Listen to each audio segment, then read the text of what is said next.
Tussen 1946 en 1967 doneerden honderden mensen aan de Palinboersbeweging. Kleine bedragen, grote bedragen, spaargeld, erfenissen, verkoopopbrengsten van huizen, bedrijfskapitaal. Alles onderzoekers die door financiële records worstelden, die met overlevenden spraken, die bankdocumenten analyseerden, schatten dat het totale bedrag ergens tussen de 4,5 en 7 miljoen gulden lag. In moderne waarde 15 tot 25 miljoen euro. Mogelijk meer. Waar ging al dat geld naartoe? Wat gebeurde ermee? Waar is het nu? Het antwoord is fascinerend en verontrustend. Sommige werd gebruikt voor het Witte Huis. Sommige ging naar Lou's comfortabele leven. Maar het meeste verdween gewoon. Geen spoor, geen documentatie, geen verantwoording.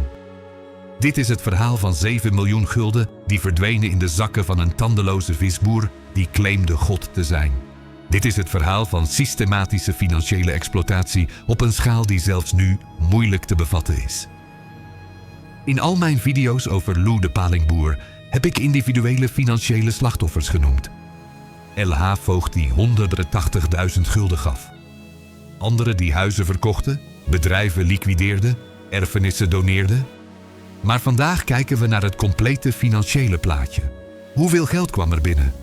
Waar ging het naartoe? En waarom is er zo weinig documentatie over wat zou een enorme geldstroom moeten zijn geweest?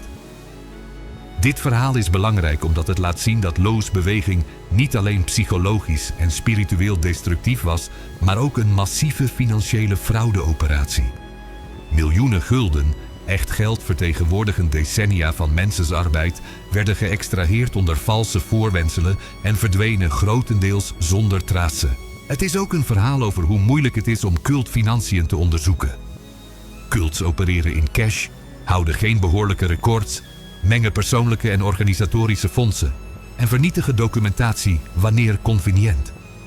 Dit maakt het bijna onmogelijk om exacte cijfers te geven. Maar zelfs conservatieve schattingen laten een patroon zien van systematische exploitatie op enorme schaal. Als je dit kanaal nog niet volgt, abonneer nu. We hebben meer dan 10.000 abonnees en groeien. Dit zijn de verhalen die de volledige waarheid vertellen. Niet alleen de dramatische momenten, maar ook de systematische mechanismen van hoe cults mensen vernietigen, financieel, psychologisch en spiritueel. Laten we beginnen met hoe geld binnenkwam in Lou's beweging. Lou de Palinboersbeweging had geen enkele bron van inkomsten. Het was een multilayered systeem ontworpen om te extraheren zoveel mogelijk geld van volgelingen op zoveel mogelijk manieren. Begrijpen deze verschillende stromen is essentieel voor het begrijpen van de totale financiële schaal van de operatie. De eerste en meest voor de hand liggende bron was directe donaties tijdens bijeenkomsten. Elke keer dat Lou sprak, of het was in een grote venue zoals Frascati Theater of in een kleinere setting zoals een volgelingshuis, circuleerde collectiemanden. Dit was gepresenteerd niet als betaling voor een service, maar als spirituele act van devotie. Geef wat je kan, zou Lou zeggen. God ziet in je hart. Hij weet of je werkelijk geeft of alleen pretends te geven. Deze framing was psychologically manipulatief. Het maakte doneren niet optional, maar een test van geloof. Mensen die weinig doneerden zouden zich zorgen maken dat anderen, en Lou himself, hen zouden zien als weak gelovigen. Dus zelfs mensen met beperkte middelen gaven meer dan ze konden afvoort. Eyewitness accounts suggereren dat een typische grote bijeenkomst met 200-300 mensen kon genereren 2000 tot 5000 gulden in cashdonaties in een enkele avond, een substantieel bedrag in jaren 50 en 60. De tweede stream kwam van tienden, een concept geleend van mainstream Christian tradities, maar geïmplementeerd veel meer agressief. Lou leerde dat true gelovigen moesten geven 10% van hun inkomen regelmatig aan de beweging.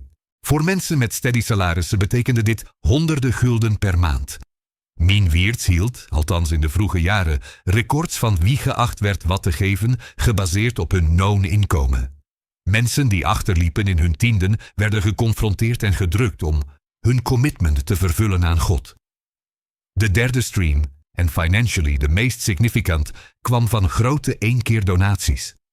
Deze waren usually tied aan major life events of financial windfalls. Iemand inherited geld? Lou encouraged hen om alles te doneren omdat God heeft je gezegend met deze inheritance specifiek zodat je het kunt geven terug aan hem. Iemand verkocht een huis? God heeft je enabled deze sale zodat je kunt invest in his work. Iemands business deed goed? Your success is proof van God's favor.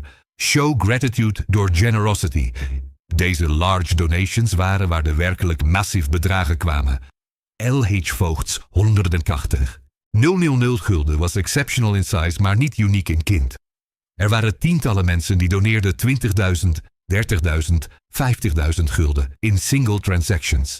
Een man, een successful diamond merchant, reportedly doneerde meer dan 200.000 gulden over several years. Een vrouw erfde haar family estate en doneerde the entire sale proceeds, approximately 150.000 gulden. Lou also encouraged volgelingen om businesses te liquideren en de opbrengsten te doneren. Dit was geframed als spiritual purification, loslaten van worldly attachments. Maar practically, het meant dat mensen hun income-generating assets opgaven, making hen more dependent op de beweging en simultaneously transferring enorme sums naar Lou's control. Een vierde stream kwam van unpaid labor. Mensen werkten fulltime voor de beweging, maintaining het Witte Huis, organizing events, producing het tijdschrift Lou, doing administrative werk, zonder salary. De value van deze labor is moeilijk te kwantificeren, maar het was substantieel. Als we schatten dat 20-30 mensen worked fulltime voor de beweging over 20 years en we assign zelfs een modest value van 200 gulden per maand per persoon, dat is 960.000 tot 1.440.000 gulden in unpaid labor alone. Een vijfde stream kwam van in-kind donations van goods and services. Professionals, doctors, lawyers, accountants provided hun services gratis aan Lou en senior beweging members. Tradespeople, carpenters, plumbers, electricians, dit werk gratis. Mensen doneerden cars, furniture, equipment. Again, moeilijk te kwantificeren, maar certainly worth honderden duizenden gulden over de jaren. Een zesde stream, smaller maar worth noting, kwam van het Witte Huis zelf. Mensen die woonden daar betaalden contributions voor room and board, though deze was pitched niet als rent, maar als participation in communal living. Deze contributions varied, maar was typically 100-200 gulden per maand per persoon. Met 20-40 mensen living in het Witte Huis at various times, dit generated possibly 30.000, 50.000 gulden per jaar. Finaal, er was inkom van publicaties. Het tijdschrift Lou was verkocht aan subscribers voor een modest prijs, misschien 2-3 gulden per issue. Met oplagen van several hundred copies en monthly publication gedurende many years, dit generated modest maar steady income. Tel dit alles op over 22 years, 1947-1960, en conservatieve schattingen komen uit tussen 4,5 en 5,5 miljoen gulden. Meer optimistische schattingen, accounting for undocumented cash transactions en underestimated large donations, go zoals high, zoals 7 miljoen gulden of zelfs meer. In modern values, we're talking about 15 tot 25 miljoen euro, a massive sum that represents thousands of people's life savings en decades van arbeid. Voor al het geld dat binnenkwam, is er verbazingwekkend weinig documentatie over waar het naartoe ging. Lou hield geen behoorlijke boeken. Min, die more organized was, kept some records, maar veel was vernietigd of verloren na Lou's dood. Wat we weten, komt van fragmentarische evidence. Enkele bewaard gebleven receipts, bankstatements, testimony van voormalige leden en deductive reasoning gebaseerd op known expenditures. De grootste single gedocumenteerde expense was het Witte Huis zelf. L.H. Voogd betaalde 85.000 gulden om het te kopen in 1977. Subsequent renovaties en maintenance over de jaren kost additional tienduizenden. Toen het huis was verkocht na Lou's dood voor approximately 120.000 gulden, de opbrengst ging naar Min, niet terug naar donors of een charitable fund. Dus het Witte Huis represented een significant capital expense dat uiteindelijk benefited Min persoonlijk. Beyond the initial purchase, running het Witte Huis was expensive. Food voor 20-40 mensen, utilities, repairs, property taxes, insurance, deze costs added up. Conservatieve schattingen suggereren 30.000, 40.000 gulden per jaar in operational expenses voor het huis, which over 11 years, 1975-1963, totaalt 330.000, 440.000 gulden. Echter, veel van deze costs waren offset door contributions van residents en unpaid labor van volgelingen, dus het netkost naar de beweging was likely substantial, maar niet overwhelming. Lou's persoonlijke lifestyle was comfortable, maar niet ostentatiously luxurious. Hij woonde in het Witte Huis, zonder te betalen rent. Hij at de food provided door de beweging. Hij had geen expensive hobbies of vices zoals gambling, maar hij had discretionary income voor clothing, personal items en occasional treats. More importantly, hij had absolute control over bewegingfondsen om te spenden zoals hij wilde zonder accountability. Conservatieve schattingen plaatsen Lou's personal consumption, beyond basic necessities provided communally, had misschien 10.000, 15.000 gulden per jaar, totaling 220.000, 330.000 gulden over zijn 20-year career zoals cult leader. Meanwhile lived more comfortably. After Lou's dood, zij bood een Mercedes, maintained een comfortable apartment en lived relatief wel. Maar even tijdens Lou's lifetime, zij had access naar bewegingfondsen. Haar personal consumption was likely higher than Lou's, possibly 15.000, 20.000 gulden per jaar, totaling 330.000, 440.000 gulden over the years. De beweging had operational expenses beyond het Witte Huis. Renting venues voor large bijeenkomsten kost geld. Frascati Theater was not cheap. Producing en distributing het tijdschrift Lou had printing en postage costs. Transportation voor Lou en senior members naar visit verschillende groups rond Nederland. Legal fees wanneer Lou was sued of prosecuted. Accounting voor al deze, conservatieve estimate is 20.000 tot 30.000 gulden per jaar, totaling 440.000, 660.000 gulden over 22 years. Er waren also payments naar certain volgelingen voor specific services. Een accountant die maintained wat financial records er waren. Een lawyer op retainer. Mensen hired for specific skilled work that couldn't be done door volunteers. These costs waren probably modest. Misschien 5.000, 10.000 gulden per jaar. Totaling 110.000, 220.000 gulden over de periode. Lou also gave financial support naar some inner circle members die waren fulltime devoted naar de beweging en had geen other income. Deze wasn't called salary, maar support of assistance. For maybe 5 to 10 key people receiving 100, 200 gulden per maand, dit could total 60.000, 120.000 gulden per jaar of 1.320.000, 2.640.000 gulden over 22 years. Echter, deze figuur is highly speculative omdat there's limited documentation. Finaal, er was de move naar België en later means move naar Spanje. These relocations kost geld voor transportation, establishing nieuwe residences, etc. Conservatively, misschien 50.000, 100.000 gulden total voor deze major transitions. Als we al deze gedocumenteerde en reasonably estimated expenses optellen, krijgen we het Witte Huis 35.000 purchase plus 350.000 operations, 35.000 Lou personal 250.000, mean personal 350.000 operations, 550.000 services, 165.000 support naar members, 1.780.000 midpoint relocations, 55.000 totaal, approximately 3.885. 000 gulden, dit lijkt zoals een enorm bedrag. Maar remember, conservatieve schatting van inkomen was 4,5 miljoen gulden en more optimistic estimates went naar 7 miljoen. Waar is het resterende 635.000 naar 3.335.000 gulden? Het gap tussen what came in, 4,57 miljoen, en what can be accounted for, approximately 3,9 miljoen, represents possibly 600.000 naar 3 miljoen gulden dat simply verdween. Waar ging het? Several possibilities exist, none van them completely satisfying, omdat solid evidence is lacking. Possibility 1. Ons income estimate is te hoog. Misschien kwamen er niet werkelijk 5-7 miljoen binnen. Misschien was het closer naar 4 miljoen, making it gap smaller.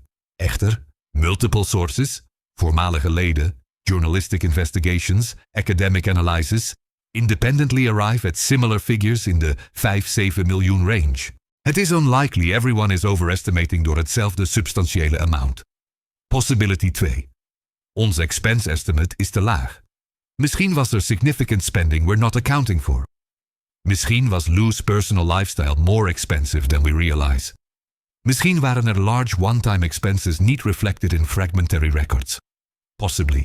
Maar zelfs doubling personal consumption figures doesn't fully close a 3 miljoen gap. Possibility 3. Cash hoardings. Lou of Mean could have simply kept large sums in cash hidden away, not recorded anywhere. In post-oorlog Netherlands, there was still a culture van mistrusting banks, van keeping wealth in physical form.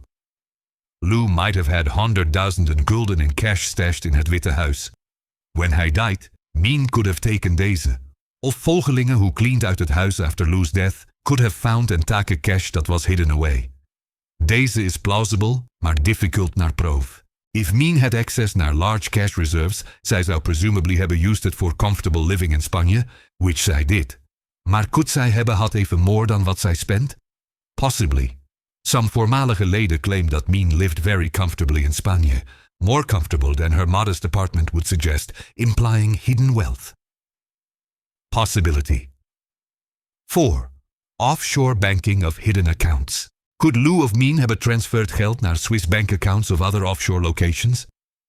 In de jaren 50s en 60s, deze was harder for ordinary people, maar not impossible for someone met help van een sophisticated accountant. Mean was pragmatic and organized enough that deze seems possible. Echter, there's no evidence van deze. No paper trail, no testimony van people claiming naar have helped set up such accounts. It remains speculation. Plausible, maar unproven. Possibility 5. Misappropriation door others. Was Lou himself fully aware van al het geld coming in? Of was Mean who controlled most administrative functions, skimming significant amounts zonder Lou's knowledge? Were other senior beweging members taking shares? Dit is possible. In any organization met poor financial controls, embezzlement door multiple parties can happen simultaneously. Evidence for deze is anecdotal. Some voormalige leden suggested that certain trusted members lived more comfortably than their supposed income would allow, implying they had access naar bewegingfondsen. Maar without documentation, it is difficult naar prove specific amounts were taken door specific individuals beyond Lou and Mean. Possibility 6.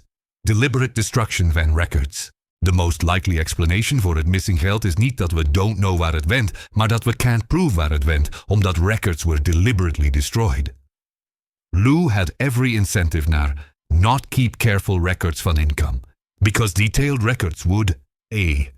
Make clear the massive scale van financial extraction, possibly attracting ongewenste attention van tax authorities of other investigators.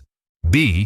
Create paper trails that could be used tegen hem in lawsuits door disgruntled voormalige leden trying naar recover donaties. C. Show discrepancies tussen what was supposed naar be God's money used for God's work and what was actually being spent on personal consumption.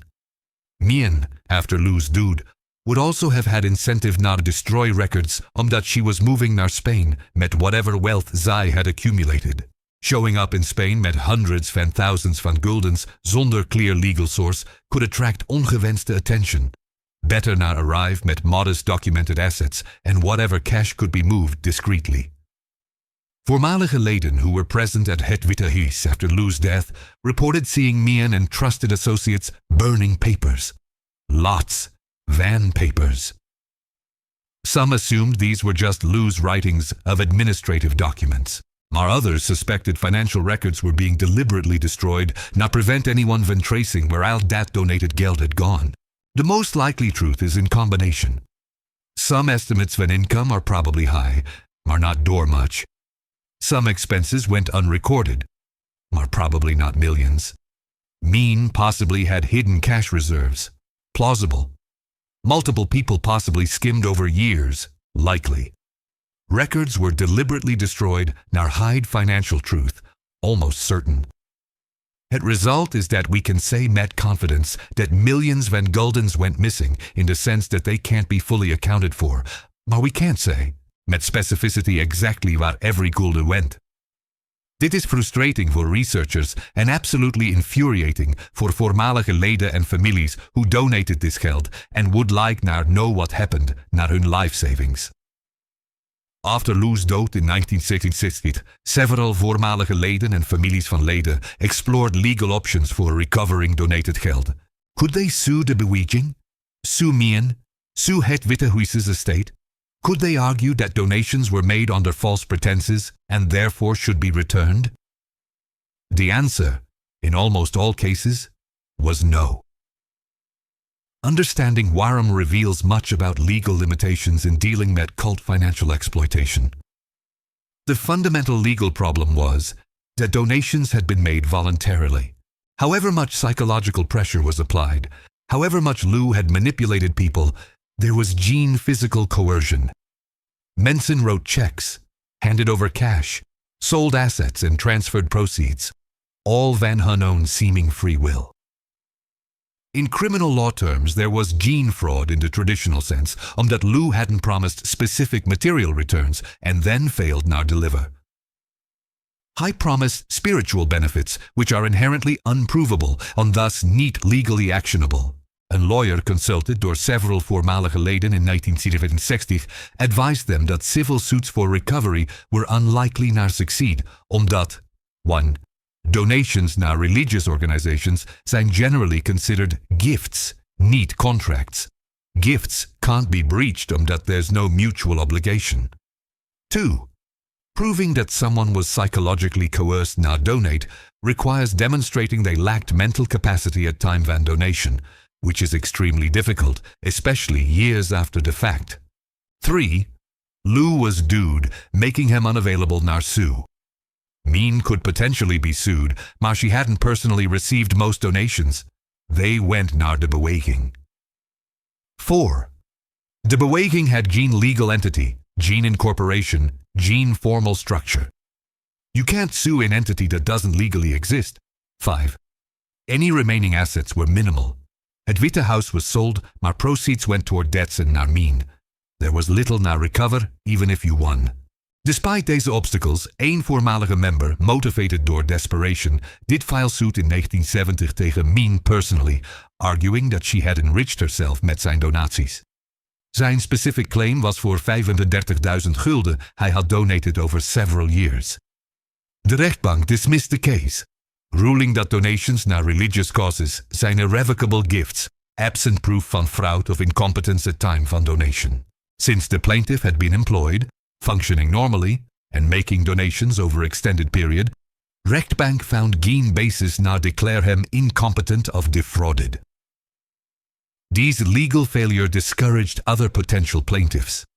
If someone couldn't recover 35,000 gulden met een clear paper trail van zijn donations, what chance did others have met smaller amounts of less documentation? There was also social pressure against suing. In Dutch culture van de tijd, airing grievances publicly through courts was seen zoals somewhat shameful, an admission that you had been foolish enough to be taken advantage van. Many voormalige leden preferred naar simply move on quietly rather than publicly acknowledge hun involvement in what was increasingly seen zoals een bizarre cult. Families van overleden members who had donated had even less legal standing. Als an adult freely donated hun geld tijdens hun lifetime, hun heirs generally have geen claim na recover dat geld after the donor's death. An exception might exist if donor lacked mental capacity, maar proving someone who died years ago was mentally incompetent. A time of long past transactions is nearly impossible. Tax authorities briefly investigated whether Lou of Mien should have paid taxes on geld received. Echter, omdat de beweging could be characterized zoals religious and religious donations zijn tax-deductible for donors and not taxable income for recipients within certain structures, there wasn't clear tax fraud. Additionally, lack van documentation made it difficult to determine exact amounts received. Een aspect that particularly frustrated recovery efforts was that assets had been deliberately diffused. Het Witte Huis was in Mien's naam. Any savings accounts were likely in multiple names. Physical assets were distributed among various members. There was geen single concentrated pot van geld na go after. By the time anyone thought naar Sue, whatever money had existed was already scattered or spent. Mien herself was effectively untouchable legally. She had moved naar Spain in 1975, making her difficult naar Sue in Dutch courts. Even if someone succeeded in getting in judgment against her, enforcing that judgment internationally would be costly and complex. For people who had already lost life savings, spending more money on lawyers for an uncertain outcome was neat appealing. The final nail in any recovery hopes was time. By late 1970s, statute van limitations had expired for most donations. You generally can't sue over transactions that occurred more than several years in past unless you can prove fraud was concealed and you only recently discovered it. Since Lou's nature was publicly known, news articles called him a bizarre cult figure. It would be hard to argue that donors were deceived in a legally actionable way. The result? Virtually nobody recovered anything. The millions van Guldens donated over 22 years were simply gone, absorbed into Lou's comfortable lifestyle, Mien's accumulated wealth, het witte huis and its operations, and disappeared into gaps we can't fully explain. Donors and hun families had not accepted that hun money was gone forever, what was legally their own fault for being foolish enough naar give it, and there was no recourse. Deze legal failure highlights an enormous gap in how societies protect people van financial exploitation door cults. Als donations zijn truly voluntary, they're irrecoverable, even if made under intense psychological manipulation. Als cults don't maintain proper financial records, proving specific amounts of misuse is impossible. And if cult leaders are smart enough naar avoid making specific material promises, fraud charges won't stick. Het verhaal van 7 miljoen verdwenen guldens is niet uniek naar Lou de Palinboer. Het is een patroon dat herhaalt zich across cults globally and through time. Understanding the mechanisms of deze financial exploitation can help mensen recognize warning signs and possibly avoid similar fates. Warning sign? 1. Pressure on large one-time donations to make. Healthy religious of charitable organizations accept whatever mensen kunnen comfortably give. Cults pressure mensen naar give everything at once, creating sudden major financial commitments that alter donors' entire financial situation. Lou's push for mensen naar liquideren assets and donate proceeds is classic cult behavior. Any organization encouraging mensen naar sell homes, cash out retirement accounts, of massively deplete savings should raise alarms. Warning sign. 2. Lack van financial transparency. Legitimate nonprofits provide detailed financial reports showing where donated money goes. Cults refuse to provide these, claiming that asking for accountability shows lack van faith of trust. Lou hield geen proper books. Donors had geen idea waar hun money actually went. Deze opacity allowed massive misappropriation naar occur undetected. Warning sign. 3. Financial dependence encouraged. Cults encourage members to become financially dependent of the organization by giving away all resources, making members unable to leave even if they want to. Lou encouraged mensen to donate businesses and assets, rendering them dependent of the movement. Deze traps mensen more effectively than any physical barriers. Warning sign. 4. Lavish leader lifestyle, disproportionate naar message. Leaders who preach sacrifice and humility but live comfortably while followers struggle are exhibiting classic cult pattern. Lou preached about rejecting materialism while living in het witte huis met all his needs met. Mien later drove a Mercedes while preaching poverty. Deze hypocrisy is virtually universal in financially exploitative cults. Warning sign. 5. Framing donations zoals spiritual tests. Legitimate organizations present giving zoals optional expression van support. Cults frame it zoals mandatory test van spiritual commitment, making refusing naar donate seem like spiritual failure. Lou's approach, God sees in your heart whether you truly give, is textbook manipulation turning financial extraction into religious obligation. Warning sign. 6. Targeting mensen tijdens vulnerable moments. Cults often recruit and extract money during life transitions when mensen zijn emotionally vulnerable. after divorce, death van loved een, job loss, illness, loose movement targeted mensen searching for meaning in post-oorlog Netherlands. Deze exploitation van vulnerability is morally reprehensible but legally difficult naar address. Warning sign that 7. Discouraging outside financial advice. Legitimate organizations welcome mensen getting independent financial advice before making large donations. Cults discourage consulting lawyers, accountants of family members, framing outside advisors as negative influences. Lou taught that financial advisors were worldly influences that couldn't understand spiritual matters. What can mensen do toward protect themselves and loved ones? First, educate about these patterns. Knowing warning signs helps mensen recognize problematic situations before becoming deeply involved.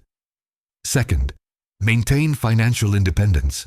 Never give away all assets naar any organization, regardless van how compelling the pitch. Keep resources outside the organization's control. Third, insist on transparency. Any organization worthy van trust should provide clear accounting van who donations zijn used. Opacity is red flag. Fourth, consult independent advisors. Before making any substantial donation, talk naar family, financial advisor, lawyer who has gene connection naar the organization. Fifth, take time. Legitimate causes will still exist. Tomorrow, next week, next month. Cults pressure immediate decisions precisely omdat they don't want mensen naar think carefully of consult others. Sixth, watch for deze hypocrisy between leaders' words and actions. Leaders should exemplify the values they preach. Seventh, recognize that religious freedom doesn't mean financial exploitation is acceptable. Donations made under psychological coercion may be legal, but they're not ethical. Society needs stronger protections, maar individuals need not protect themselves omdat legal system offers limited help. From policy perspective, society needs better financial regulation van religious organizations, requiring some level of transparency, even for small groups. Misschien complete public disclosure isn't feasible for privacy reasons, but some reporting naar regulatory bodies could prevent worst abuses. Stronger protections against undue influence in civil law, recognizing that psychological coercion can be zoals damaging, zoals physical coercion and should have legal consequences. Easier recovery mechanisms for donations made under duress, possibly requiring cooling off periods for large donations zoals exist for certain contracts. Better education about cult dynamics and financial manipulation in schools, community organizations, and through public awareness campaigns. Het verhaal van Lou's 7 miljoen guldens should serve zoals cautionary tale. Thousands van people over 2 decades gave everything they had naar someone claiming naar be God. They received nothing tangible in return. The money disappeared into poor documentation, comfortable lifestyles for leaders, and gaps we can't fully explain. Virtually none was recovered. These happened in modern Netherlands in the 20th century, in an educated society met functioning legal system. It can happen anywhere, to anyone, wanneer right psychological pressures zijn applied en proper safeguards aren't in place. Het geld dat verdween, tussen 4,5 en 7 miljoen gulden, mogelijk more. In modern values 15 tot 25 miljoen euro. Donated door hundreds van mensen over 22 years naar Lou de Palinboers beweging. Some went naar het Witte Huis, some naar Lou and Means comfortable lives. But much simply disappeared, unaccounted for, undocumented, gone forever. For the mensen who donated deze money, it represented decades van arbeid, life savings, sacrificed security, destroyed futures. For hun families, it represented lost inheritances, broken promises, stolen opportunities. And for Lou and Mien, it represented comfortable lifestyle and control over hundreds van people's lives. The legal system offered no recovery. The money was gone, and the mechanisms that allowed deze massive exploitation, religious freedom protecting financial abuse, lack van transparency requirements, difficulty proving psychological coercion, largely remain in place today. Als je found value in deze financial analysis, abonneer op dit kanaal. Laat een like achter. Deel deze video. Want understanding hoe cults systematically extract wealth is crucial for preventing future victims. 7 miljoen gulden disappeared into Lode Palinboer's movement. Laat het serve zoals warning that financial exploitation wrapped in religious language is still exploitation. De donors verdienden beter. Hun families verdienden beter. And we have the responsibility to ensure that stronger protections exist so future generations aren't similarly exploited. Het geld verdween. Maar de lessen remain. Learn them, share them. Protect yourselves and those you love. Bedankt voor kijken. Tot de volgende video. Remember, any organization that discourages financial transparency is hiding something. Always ask where the money goes.